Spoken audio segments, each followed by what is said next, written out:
Hello అందరికీ welcome back to mom and Chanvi blogs. ఎలా ఉన్నారు అందరూ? బాగున్నారా? నేనైతే చాలా బాగున్నాను. మీరు కూడా అందరూ ఆనందంగా ఆరోగ్యంగా ఉండాలని కోరుకుంటున్నాను. ఈ రోజైతే నేను మీ ముందుకు చాలా మంచి వీడియోతో వచ్చేసాను. యాక్చువల్గా లాస్ట్ వీక్ మా పేరెంట్స్ హైదరాబాద్ వచ్చారు. సో వాళ్ళతో పాటు మేము, మా చెల్లి వాళ్ళ ఫ్యామిలీ అందరం కలిసి యాదగిరి గుట్ట, అలాగే దారిలో ఉన్న స్వర్ణగిరి ఇవన్నీ కవర్ చేద్దామని ప్లాన్ చేసుకున్నాం. ఈ ప్లాన్ అయితే చేసింది మా సిస్టర్ వాళ్ళ హస్బెండే. తనే మమ్మల్ని కూడా ఇన్వైట్ చేశాడు. మేము హైదరాబాద్ వచ్చి కూడా 2 years అయింది. బట్ అప్పటి నుంచి ఈ టెంపుల్స్ అయితే విజిట్ చేయాలని అనుకుంటున్నాము. బట్ మాకైతే కుదరలేదు. సో ఈసారి వీళ్ళు రావడం వల్ల ఇలా అయితే ప్లాన్ చేసాము.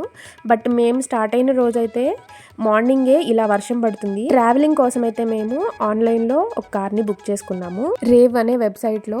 మాకు పిల్లలు ఉన్నారు కాబట్టి పిల్లలతో విడిగా ట్రావెలింగ్ కష్టం కాబట్టి ఇలా క్యాబ్ అయితే బుక్ చేసుకున్నాము. పర్ డేకి అలా బుక్ చేసుకున్నాం అనమాట. సో మేమైతే మార్నింగ్ 8కే స్టార్ట్ అయిపోయాము. సో జర్నీ స్టార్ట్ అయ్యేటప్పుడు ఇలా ఉందన్నమాట, ప్లెజెంట్గా. అండ్ వెదర్ కూడా చాలా చల్లగా అలా ఉంది. కొంచెం చినుకులు అయితే పడుతూ ఉన్నాయి. అండ్ దారిలో ఈ సచివాలయము, అంబేద్కర్ స్టాచ్యూ ఇవన్నీ కూడా కనిపించాయి అనమాట. సో అది కూడా నేను ఒక స్నాప్ అయితే తీసాను. కార్ బుక్ చేసుకున్నా కానీ మేము ఓఆర్ఆర్ మీద నుంచి వెళ్ళలేదు. ఎందుకంటే ఓఆర్ఆర్ మీద నుంచి యాదగిరి గుట్టకు వచ్చేసి 100 kilometers చూపిస్తుంది. ఉప్పల్ మీదుగా హైవేలోనే వెళ్ళాము. ఇలా అయితే 60 kilometers చూపించింది. సో 40 kilometers కలిసి వస్తుంది కదా అనేసి మేము హైవేలోనే వెళ్ళాము. యాదగిరి గుట్ట శ్రీ లక్ష్మీ నరసింహస్వామి వారి దేవస్థానం గురించి, అలాగే స్వర్ణగిరి శ్రీ వెంకటేశ్వర స్వామి వారి దేవస్థానం గురించి ఈ వీడియోలో మీకు క్లియర్గా చూపించబోతున్నాను. అంటే టైమింగ్స్, అలాగే టికెట్స్, ఎలా వెళ్ళొచ్చు, ఏ టైంలో వెళ్తే మనకి ఈజీగా దర్శనం అవుతుంది, ఇవన్నీ నేను మీకు క్లియర్గా చూపిద్దాం అనుకుంటున్నాను. సో ఇక వీడియోలోకి వెళ్ళిపోదామా. హైవేలోకి వచ్చాక 9కి ఆ టైంలో ఇక్కడైతే మేము బ్రేక్ఫాస్ట్ కోసం ఆగాము. ఇక్కడైతే టిఫిన్స్ చాలా బాగున్నాయి, ఎస్పెషల్లీ పూరి అనమాట. సో ఇక్కడ కనిపిస్తుంది కదా, తనే మా సిస్టర్. తన పేరు అనూష. తనైతే వర్క్ చేస్తుంది. ఎత్తుకుంది వచ్చేసి వాళ్ళ పాప, 9 months పాప. నేనైతే పండు అని పిలుస్తాను, నాకు బాగా అటాచ్డ్ అనమాట. సో వీళ్ళు, మేము, మా పేరెంట్స్ అందరం 6 members అయితే ఈ జర్నీ స్టార్ట్ చేసాము. ఆన్లైన్లో క్యాబ్ మాత్రమే మేము బుక్ చేసుకున్నాము. డ్రైవింగ్ వచ్చేసి మా సిస్టర్ వాళ్ళ హస్బెండ్ వెంకట్ అనమాట. తనే డ్రైవ్ చేస్తున్నాడు. అండ్ పెట్రోల్ అదంతా మనమే చూసుకోవాలి. ఇలా మన ఓన్ వెహికల్తో ప్లాన్ చేసుకొని వెళ్తే మనకి టైం సేవ్ అవుతుంది. పిల్లలతో ఎక్కడ ఇబ్బంది పడకుండా హ్యాపీగా మన జర్నీ కంప్లీట్ చేసుకోవచ్చు. మా బ్రేక్ఫాస్ట్ అయితే అయిపోయింది. అగైన్ మేమైతే జర్నీ స్టార్ట్ చేసేసాము. వీళ్ళే మా పేరెంట్స్, మా అమ్మ నాన్న. సో తను వచ్చేసి మా హస్బెండ్. కనిపిస్తుంది కదా షన్వి. నా వీడియోస్ కనుక మీరు చూసినట్లయితే షన్వి మీ అందరికీ తెలుసు. ఈ ట్రిప్ గురించి షన్వి అయితే బాగా ఎగ్జైటెడ్ అనమాట. సో వెదర్ కూడా మనకి అనుకూలంగా చాలా ప్లెజెంట్గా ఉంది. బట్ వర్షం పడిద్దేమో అనుకున్నాం, కానీ వర్షం అయితే ఎక్కడ మమ్మల్ని ఇబ్బంది పెట్టలేదు. మీరు కనుక టైం అడ్జస్ట్ చేసుకోగలిగితే యాదగిరి గుట్ట, అలాగే స్వర్ణగిరి, వాటితో పాటు భువనగిరి ఫోర్ట్ కూడా ఇందులో యాడ్ చేసుకోవచ్చు. సో మాకు పిల్లలు ఉన్నారు కాబట్టి కొంచెం టైం అడ్జస్ట్ చేసుకోవడం కష్టమైంది. ఫోర్ట్ కూడా అనుకున్నాం కానీ బట్ ఫోర్ట్ అయితే మేము చూడలేకపోయాము. ఇది వరంగల్ హైవే అనమాట. ఈ హైవేలోనే ఇక్కడ చూపిస్తున్న ఈ కొండ మీదే మనకి చక్కగా భువనగిరి ఫోర్ట్ అయితే కనిపించేస్తుంది. సో ఇక్కడ నుంచి డైవర్షన్ తీసుకొని లోపలికి వెళ్ళాలి. బట్ మేమైతే ముందుగా యాదగిరి గుట్టకే వెళ్తున్నాము. సో ఫైనల్గా అరౌండ్ 10 ఆ టైంకి అయితే మేము యాదగిరి గుట్ట రీచ్ అయిపోయాము. అక్కడ కొండ మీద కనిపిస్తుంది కదా, అదంతా టెంపుల్ అనమాట. తెలంగాణలో ప్రతి ఒక్కరూ దర్శించుకోవాల్సిన ఆలయము శ్రీ యాదగిరి లక్ష్మీ నరసింహస్వామి వారి దేవస్థానం. ఇక్కడికి బస్సు, రైలు మార్గాలు అన్నీ అవైలబుల్గా ఉన్నాయి. ఇక్కడ కనిపిస్తున్నాయి చూసారా, ఇవన్నీ సీఎం క్యాంప్ ఆఫీస్, అలాగే విఐపి గెస్ట్ హౌసెస్ అన్నమాట. అలాగే కొండ మీద ఈ దేవస్థానాన్ని ఒక కోటలాగా నిర్మించారు. ఆ గుడి చుట్టూరు ఇలా మొక్కల్ని చక్కగా పెట్టారనమాట. చూడడానికి అయితే చాలా బాగుంది, చాలా ప్లెజెంట్ లుక్ ఉంది. ఇదైతే దేవస్థానం ఎంట్రన్స్. మేమైతే గుడి పైనే కార్ని పార్క్ చేసుకున్నాము. పైన పార్కింగ్ వచ్చేసి 500 rupees. అలాగే కింద కూడా పార్కింగ్ ఉంది. కింద అయితే ఓన్లీ 50 rupees. అక్కడ నుంచి బస్సెస్, ఆటోస్ చక్కగా అవైలబుల్గా ఉన్నాయి. ఇదైతే కార్ పార్కింగ్ అనమాట. ఇక్కడైతే మేము కార్ పార్కింగ్ చేసేసుకున్నాము. ఈ కార్ పార్క్ చేసిన ముందే మనకి బస్ స్టాండ్ అయితే అవైలబుల్ గా ఉంటుంది. కొండపైకి ఉన్న బస్సెస్ అయితే మనకి ఫ్రీగానే ఉంటాయి, బట్ ఎప్పుడు ఫుల్ గానే ఉంటాయి బస్సెస్. మేము పిల్లలు ఉన్నారని పైకే వచ్చేసాము కార్తో. బట్ బస్సెస్ అయితే రష్ గానే ఉంటాయి. నిండందే ఏ బస్సు స్టార్ట్ అవ్వదు. సీట్లు అవి దొరకడం అయితే కష్టంగా ఉంటుంది. అలాగే ఇక్కడ నుంచి ఎలక్ట్రికల్ కార్స్ కూడా అవైలబుల్ గా ఉంటాయి నడవలేని వాళ్ళకి. ఆ ఎలక్ట్రికల్ కార్ వచ్చేసి పర్ పర్సన్ 120 rupees దాకా ఉంటుంది. అండ్ ఇంకొకటి వచ్చేసి ఈ గుడిలో సెల్ ఫోన్స్, అలాగే ఎలక్ట్రికల్ గాడ్జెట్స్ అలాంటివేమి ఎంట్రీ ఉండవన్నమాట.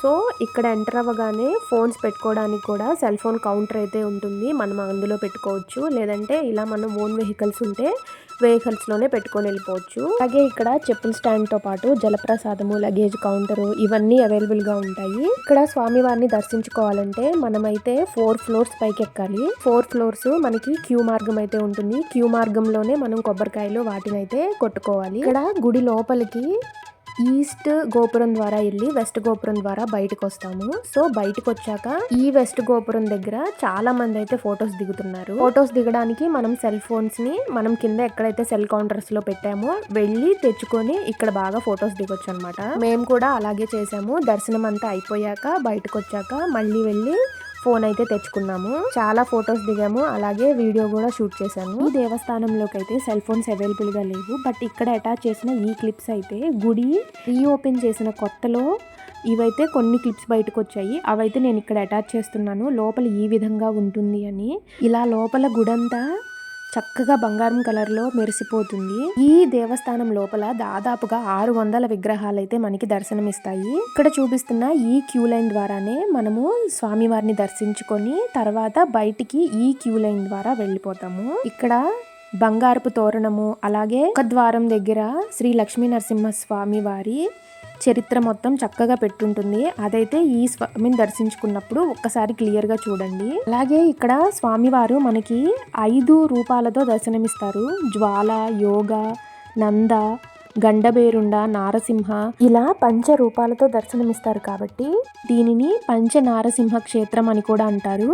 ఇక్కడ క్షేత్రపాలకుడు ఆంజనేయ స్వామి. అలాగే ఈ దేవస్థానం పైకి రావడానికి కూడా మెట్ల మార్గం కూడా ఉంది. ఇక్కడైతే 400 మెట్లు అయితే ఉంటాయి. దానితో పాటు ఇక్కడ దేవస్థానం రూమ్స్ కూడా అవైలబుల్ గా ఉంటాయి. వాటికైతే పెద్ద రద్దీ ఏమి ఉండదు.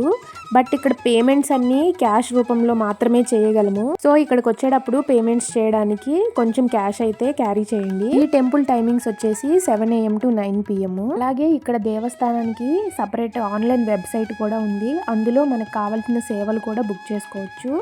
ఇక్కడ డైలీ కొన్ని సేవలు అయితే జరుగుతాయి. కళ్యాణము, అలాగే చెనలు ఇలాంటివి కావాలంటే ఇందులో మనం బుక్ చేసుకోవచ్చు. కుదిరితే ఆ లింక్ కూడా నేను డిస్క్రిప్షన్ లో ఇస్తాను, ఒకసారి చెక్ చేయండి. ఇంతకు ముందు ఈ దేవస్థానం కేవలం 2 ఎకరాల్లో మాత్రమే ఉండేది. తర్వాత తెలంగాణ గవర్నమెంట్ ఈ గుడిని మళ్ళీ కట్టేటప్పుడు 16 ఎకరాలకైతే పెంచారు. దేవస్థానాన్ని నిర్మించడానికి కేవలం బ్లాక్ స్టోన్ ని మాత్రమే వాడారు.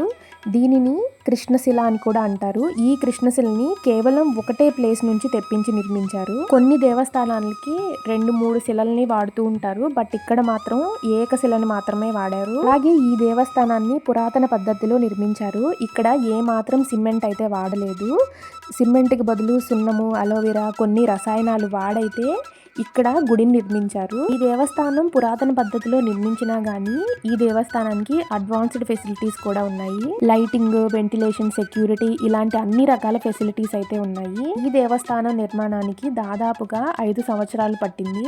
అడ్వాన్స్డ్ టెక్నాలజీస్ ఉండడం వల్ల కేవలం 5 సంవత్సరాల్లోనే పూర్తి చేయగలిగారు. ఈ దేవస్థానానికి తెలంగాణ గవర్నమెంట్ 1200 కోట్ల రూపాయలని ఖర్చు చేసింది. ఇక్కడ లక్ష్మీ నరసింహస్వామి మనకి శాంత రూపంలో దర్శనమిస్తారు. అలాగే ఈ గుడికి వచ్చేసి ప్రతి సంవత్సరము బ్రహ్మోత్సవాలు జరుగుతాయి. అది మార్చిలో జరుగుతుంది.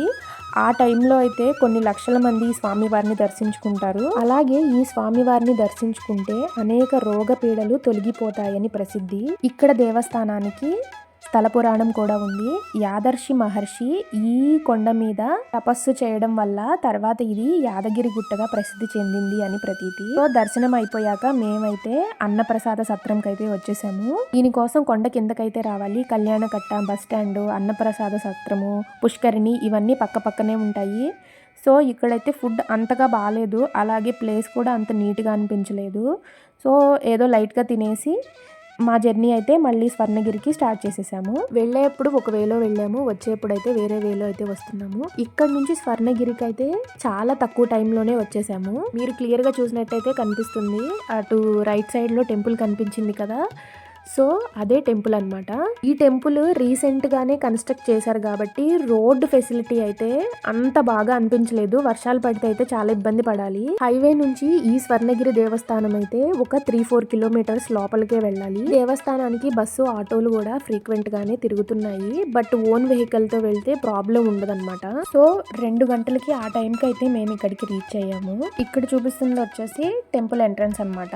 ఎంట్రన్స్ దగ్గరే చాలా ఆటోలు అయితే అవైలబుల్ గా ఉన్నాయి. బస్సెస్ కన్నా ఇక్కడ ఆటోలకే ఎక్కువ ఫెసిలిటీ ఉంది. హైవే నుంచి కొంచెం లోపలికి ఉంది కాబట్టి ఏదో ఒక వెహికల్ లో అయితే కంపల్సరీగా రావాల్సి ఉంటుంది. ఇక్కడ నుంచి ఎంటర్ అయిపోయి కార్ అయితే పార్కింగ్ లో పెట్టేశాము. ఇక్కడ పార్కింగ్ ఫీ వచ్చేసి 50 రూపీస్. పార్కింగ్ అయితే చాలా ఎక్కువ ప్లేస్ అయితే వీళ్ళు ఇచ్చారు. టెంపుల్ కి చాలా దూరంలో అయితే పార్కింగ్ పెట్టుకోమని అంటున్నారు. రిక్వెస్ట్ చేస్తే టెంపుల్ పక్కనే పెట్టుకోవడానికి వీళ్ళైతే అనుమతించారు. అలాగే ఈ దేవస్థానం గురించి మనం మాట్లాడుకున్నట్లయితే ఇది యాదాద్రి భువనగిరి జిల్లా భువనగిరి పట్టణంలోని మానేపల్లి హిల్స్ పై ఈ వెంకటేశ్వర స్వామి వారి ఆలయాన్ని అయితే చిన్నజీయర్ స్వామి వారి నేతృత్వంలో 2024 మార్చి 6వ తేదీన ఇక్కడున్న స్వామి వారి విగ్రహానికైతే ప్రాణ ప్రతిష్ఠ జరిగింది. ఈ దేవస్థానాన్ని యాదాద్రి తిరుమల దేవస్థానంగా పిలుస్తున్నారు. ఈ ఆలయంలో కొలువై ఉన్న శ్రీ వెంకటేశ్వర స్వామి వారు 12 అడుగుల ఎత్తైన బృహత్ విగ్రహ రూపంలో మనకి దర్శనమిస్తారు. ఇది తెలంగాణలోనే అతి ఎత్తైన విగ్రహము. ఇక్కడ ఆలయంలో శ్రీవారితో పాటుగా శ్రీ పద్మావతి దేవి, శ్రీ గోదాదేవి,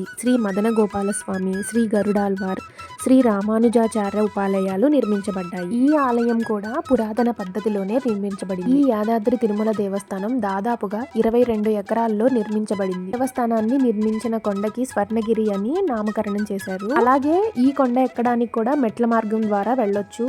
మెట్లు ఎక్కుతున్న దగ్గర మనకి తిరుపతిలో లాగానే ఇక్కడ శ్రీవారి పాదాలు మనకి దర్శనమిస్తాయి. అలాగే రోడ్డు మార్గంలో శ్రీ రామానుజాచార్యుల వారి విగ్రహం కూడా మనకి దర్శనమిస్తుంది. ఈ మెట్ల మార్గంలో 108 మెట్లను అయితే మనం చూడవచ్చు. అలాగే ఈ దేవస్థానానికి 4 రాజగోపురాలు మనకి దర్శనమిస్తాయి. వాటితో పాటు అలాగే ఇక్కడ 120 అడుగుల హనుమాన మండపంలో 40 అడుగుల ఏకశిలా హనుమంతుని విగ్రహం కూడా మనం చూడవచ్చు. ఆ హనుమంతుని విగ్రహం పక్కనే దాదాపుగా 1.5 టన్నుల బరువున్న భారీ కాంస్య గంట వంటివి కూడా మనం ఇక్కడ చూడవచ్చు. ఈ దేవాలయంలో మనం ముఖ్యంగా చూడవలసినవి శ్రీ జలనారాయణ స్వామి వారి సన్నిధి, శ్రీవారి పాదపీఠము, శ్రీ లక్ష్మీ నరసింహ మండపము, శ్రీ భూవరాహ మండపము, కార్యసిద్ధి హనుమాన్ సన్నిధి. ఇక్కడ దర్శనమిస్తున్న ఆంజనేయ స్వామిని కార్యసిద్ధి హనుమాన్గా ఇక్కడ మనం పిలుచుకోవచ్చు. ఈ దేవస్థానంలో ముఖ్యంగా చూడవలసింది జలనారాయణ స్వామి వారి సన్నిధి. ఇక్కడికి ఈవినింగ్ టైంలో వెళ్తే చాలా మంచి లైటింగ్ తో చాలా బాగుంటుంది. ఈ జలనారాయణ స్వామి వారి సన్నిధిని చూస్తుంటే, ఇక్కడున్న ఈ విగ్రహాన్ని చూస్తుంటే మనసుకి ఏదో తెలియని ప్రశాంతత, చాలా ఆహ్లాదంగా అనిపించింది. పిల్లలు కూడా బాగా సంతోషపడ్డారు.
అలాగే ఈ యాదాద్రి దేవాలయంలో కూడా మనకి సెల్ ఫోన్స్ అవైలబుల్గా లేదు. ఇక్కడ కూడా సెల్ ఫోన్ కౌంటర్లోనే మనం సెల్ ఫోన్స్ పెట్టుకొని వెళ్ళాల్సి ఉంటుంది. ఇక్కడ సెల్ ఫోన్ కౌంటర్కి వచ్చేసి ఒక సెల్ ఫోన్కి 5 రూపీస్ అయితే వీళ్ళు ఛార్జ్ చేస్తున్నారు. నెక్స్ట్ ఇవన్నీ స్వర్ణగిరిలో డైలీ చేసే సేవలు అనమాట. మనకి తిరుమల తిరుపతి దేవస్థానంలో ఎలా అయితే డైలీ సేవలు అవైలబుల్గా ఉంటాయో ఇక్కడ కూడా అలాగే అన్ని రకాల సేవలు అయితే ఉన్నాయి.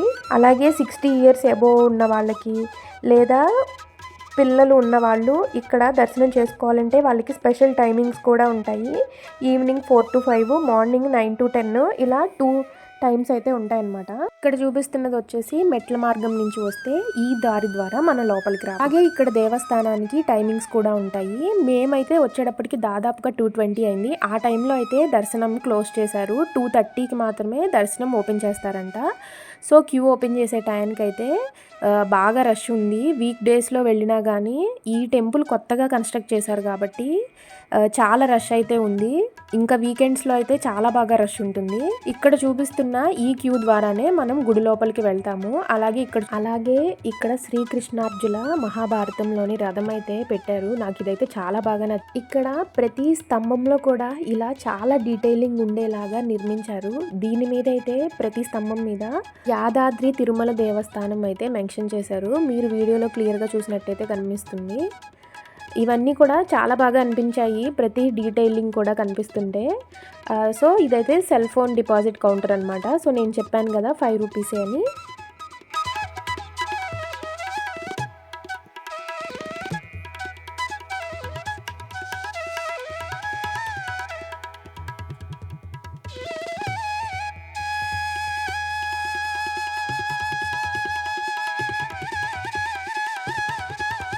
అలాగే ఇవి వచ్చేసి temple timings 8 AM to 1:30 PM, 2:30 PM to 9 PM.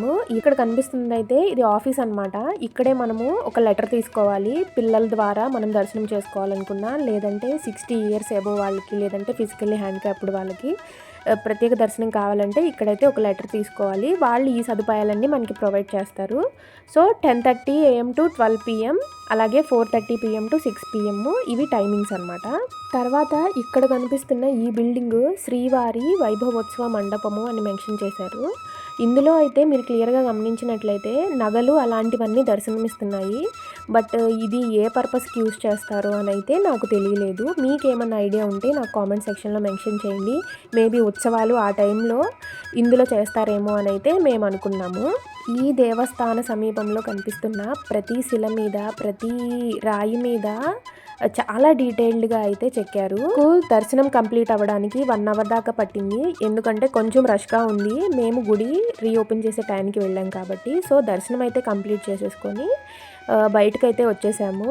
So ఇక్కడ కూడా అన్న సంతర్పణ జరుగుతుంది. మాకు దర్శనం అయ్యేటప్పటికి 4 PM అయింది. మేము టెంపుల్లోకి వెళ్ళేటప్పుడు అన్న సంతర్పణ జరుగుతూనే ఉంది. అలాగే బయటకు వచ్చేటప్పుడు కూడా కంటిన్యూస్గా పెడుతూనే ఉన్నారు. మేము ఉంటుందో లేదో అనుకున్నాము. సో టెంపుల్ నుంచి ఇలా బయటికి రాగానే సో ఇక్కడైతే అన్నప్రసాద మండపం అయితే మనకు కనిపిస్తుంది. సో ఈ అన్నప్రసాద మండపంలో మనకి అన్న సంతర్పణ అయితే జరుగుతుంది. ఇదైతే పూర్తిగా కన్స్ట్రక్షన్ అయితే జరగలేదు. దీనికి ప్రస్తుతం ఒక షెడ్ లాగా వేశారు. ఇక్కడ ఇంకా కన్స్ట్రక్షన్ జరుగుతూనే ఉంది. ఎందుకంటే ఇది ఓపెన్ చేసి జస్ట్ 2-3 monthsే కంప్లీట్ అయింది కాబట్టి ఇంకా ఇక్కడ కన్స్ట్రక్షన్ జరుగుతూనే ఉంది. వర్షం కూడా పడింది కాబట్టి కొంచెం ఇదంతా బురదగా ఉంది. ఇదైతే మెనూ అనమాట. డైలీ ఇలా మెన్షన్ చేస్తారంట ఏ రోజుకి ఆ రోజు ఏమేం భోజనంలో పెడుతున్నారు అనేసి. ఇక్కడ భోజనం అయితే మేము బాగా సాటిస్ఫై అయ్యాము. చాలా బాగుంది. అలాగే వీళ్ళు అన్న సంతర్పణకి విరాళాలు కూడా తీసుకుంటున్నారు. ఇక్కడ మాత్రం అన్న సంతర్పణలో ఏ ఐటమ్స్ పెట్టారో నేనైతే వీడియో షూట్ చేశాను. సో మేము క్యూలో అయితే ఎంటర్ అయిపోయాము. 4 అయింది. పెడతారో లేదో అనుకున్నాము. బట్ అన్నీ చక్కగానే పెట్టారు. ఇక్కడ పెట్టిన ఈ రైస్ స్వీట్ అయితే చాలా బాగా నచ్చింది. ఇంకా మరి కొంచెం కావాలా అని కూడా అడిగారు. మేము యాదగిరిగుట్టలో ఆల్రెడీ కొంచెం తిన్నాం కాబట్టి ఇక్కడ కొంచెం మాత్రమే పెట్టించుకున్నాము. ఓన్లీ మేమిద్దరమే పెట్టించుకున్నాము, నేను మా చెల్లి. అలాగే పిల్లల కోసం అయితే ఓన్లీ స్వీట్ మాత్రమే పెట్టించుకున్నాము. మా షణ్మి అను పండు కూడా చక్కగా తిన్నారు స్వీట్. వాటితో పాటు చక్కగా ఇలా పప్పు వేశారు, రసం వేశారు. నెక్స్ట్ చివరిలో మజ్జిగ కూడా ఇచ్చారు. మజ్జిగ అయితే చాలా బాగున్నాయి. ఇక్కడ ఫుడ్ అయితే నేను ఫుల్లీ సాటిస్ఫైడ్. బట్ వర్షం కాబట్టి కూర్చోవడానికి అంత ఫెసిలిటీ అయితే లేదు. ఇది షెడ్స్ అవి కన్స్ట్రక్షన్లో జరుగుతున్నాయి. ఇంకా ఇది కంప్లీట్ అవ్వడానికి ఇంకా టైం అయితే చాలా పడుతుంది. బట్ వన్స్ కంప్లీట్ అయితే మాత్రం చాలా బాగుంటుంది. ఈ దేవస్థానాన్ని కూడా తిరుమల తిరుపతి దేవస్థానం లాగా బాగా డెవలప్ చేయాలని చూస్తున్నారు. అక్కడున్న అన్ని సేవలు కూడా ఇక్కడ మనకి తీసుకొస్తారు. అలాగే ఈ దేవస్థానంలో కూడా నిత్య సేవలు, కళ్యాణము అలాంటివన్నీ జరుగుతున్నాయి. మీకు వీలైతే ఈ దేవస్థానాన్ని తప్పకుండా దర్శించుకొని రండి. చాలా బాగుంది. ఇలా మా ఫ్యామిలీ అందరితో కలిసి వెళ్ళడం అయితే నాకు చాలా బాగా అనిపించింది. ముఖ్యంగా స్వర్ణగిరి దేవస్థానం అయితే కొత్తగా నిర్మించారు కాబట్టి చాలా బాగుంది. నేను తీసిన ఈ వీడియో మీకు ఎక్కడో ఒక్క దగ్గర కొంచెమన్నా యూస్ఫుల్ అవుతుందని అనుకుంటున్నాను. సో ఈ విధంగా అయితే మా ప్రయాణం ముగిసింది. కొద్దిగా లైట్గా వర్షం ఉంది కాబట్టి రిటర్న్లో చాలా ట్రాఫిక్ అయితే ఉంది. వచ్చేప్పటికి 9 దాటిపోయింది. ఈ వీడియో ఎలా అనిపించిందో మీరు నాకు కామెంట్ సెక్షన్లో చెప్పడం మాత్రం అస్సలు మర్చిపోవద్దు. చాలా మనస్ఫూర్తిగా సంతోషంగా ఈ వీడియో అయితే నేను షూట్ చేశాను. ఈ వీడియో కనుక మీకు నచ్చినట్లయితే లైక్ చేయండి, షేర్ చేయండి. అలాగే ఇలాంటి మరిన్ని వీడియోస్ కోసం సబ్స్క్రైబ్ చేయడం మాత్రం అస్సలు మర్చిపోవద్దు. Thank you for watching my video.